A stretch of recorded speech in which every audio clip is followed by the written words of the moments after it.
Hello, I'm Patricia McNeely, located in Chicago. Today in this video, I just want to wish you a happy Mother's Day. And this weekend, you are in for a special treat. It's Mother's Day. But you have an awareness now of your inner connections. The reason that this Mother's Day is coinciding coincidentally, like we all love these synchronicities that happen with a new moon energy.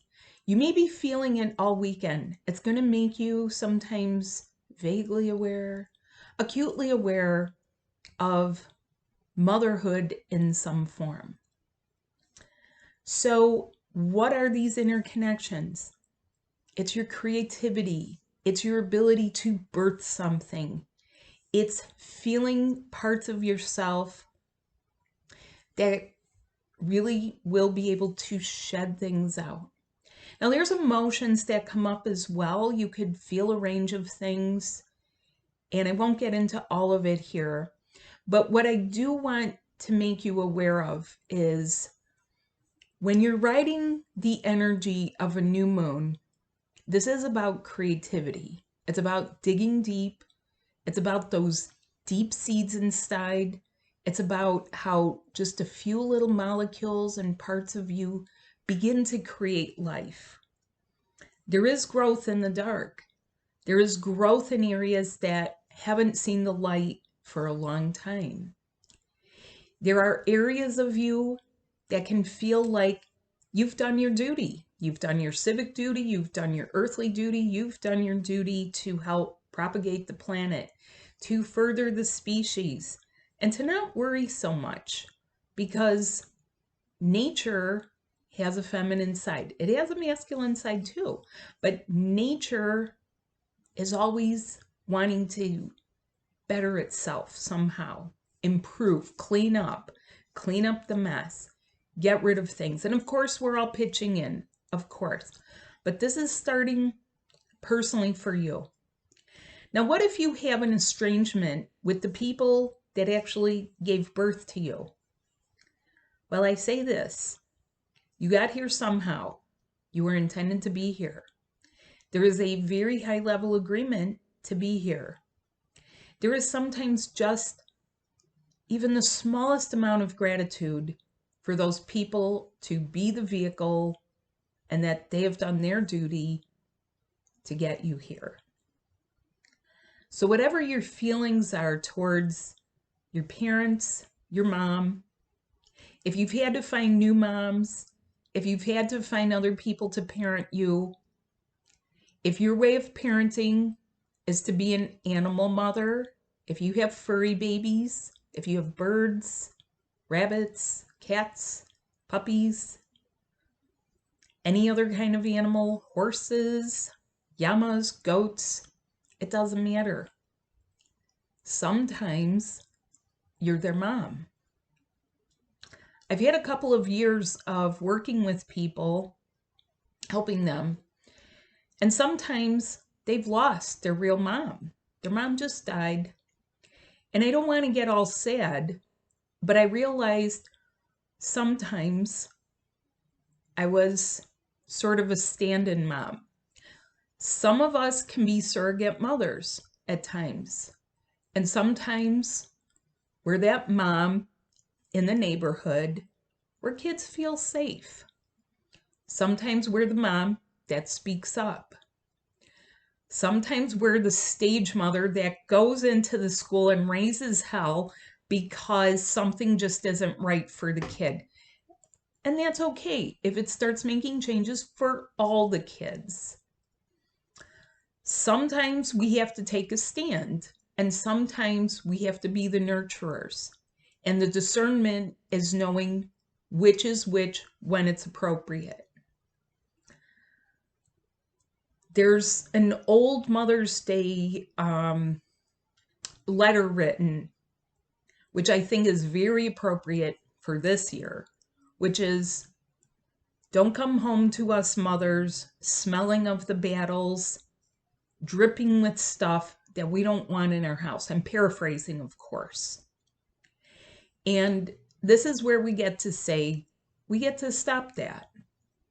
Let's get back to, stopping certain things, stop bandaging the wounds, stop losing our sons, losing our daughters, losing them to drugs, losing them to alcohol, having them run away from the family because they don't feel comfortable about something. Being a parent means being able to tap into yourself as the divine parent. That is something that I help people with. So if you are worried, if you're wondering like, how am I going to care for these children? If you're a single parent, you're not alone. And I don't mean it in the sense that there's a lot of single parents, because honestly, I'm one of them. But when you are able to make your brand new connections, you actually pull the village towards you and your child to help you. And it gets easier. It's not totally easy, but it gets easier. It gets smoother. It gets lightened up. People step up. Why? Because your vibe almost invited them to step up and do their best. You wind up finding the right coaches, the right teachers, the right solutions, the right programs, the right scholarships, the right grants or funds for something that your child needs. Being a mother isn't just about receiving flowers on one day of year. There's a lot of slogging hard work that goes in with it. I've worked with people who've had 12 children. Takes a toll on the body, on the spirit, on the emotions. And still those people are troopers. What do you do if you can't feel, though? What do you do when it's sort of like your time? And so on this Mother's Day, let's just give some gratitude to those moms and grandmas and aunts, all of the aunties and female relatives way back who paved the way for us to be here, who stepped up when they could, who maybe died too young, who either were there or weren't there. And maybe they did the best they could for their generation. Children, the inner child, does need healing. The inner child within an adult has stuff. But probably so did the moms.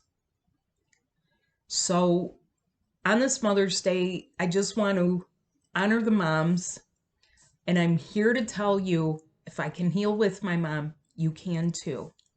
Because we were like this. We would butt heads. I frequently joke that my mother is the most powerful woman in the universe because she has such an influence.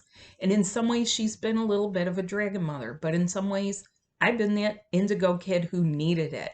I needed to be on the straight and narrow, and I needed those nudges and those pushes and the discipline.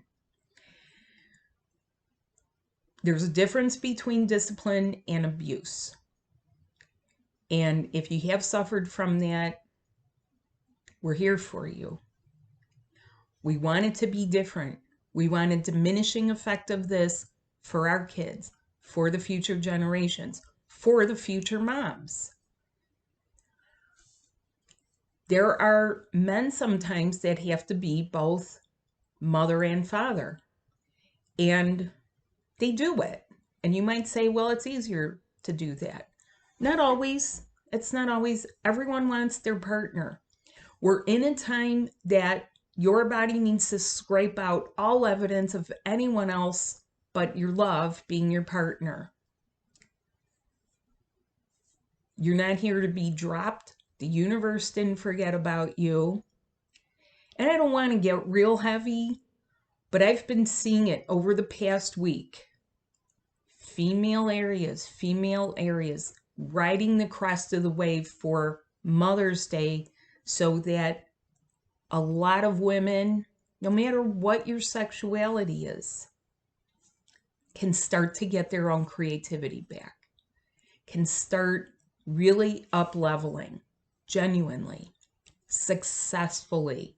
This doesn't work unless you're a success. If you're learning but not transforming, maybe it's time to really learn about your body. All week I've been helping women with their female areas, with that low, weird, lethargic energy. And it doesn't matter if you have kids in this life or if you've had kids in other timelines. You could just feel as fatigued as if you just dropped off those kids at the babysitter and you can finally breathe. So I wish you a happy Mother's Day. Be kind to your mom. It's not easy to get old in this gravity. Help out. Try to set aside any of your differences and do something to enjoy the day. Thanks so much. Happy Mother's Day. Bye.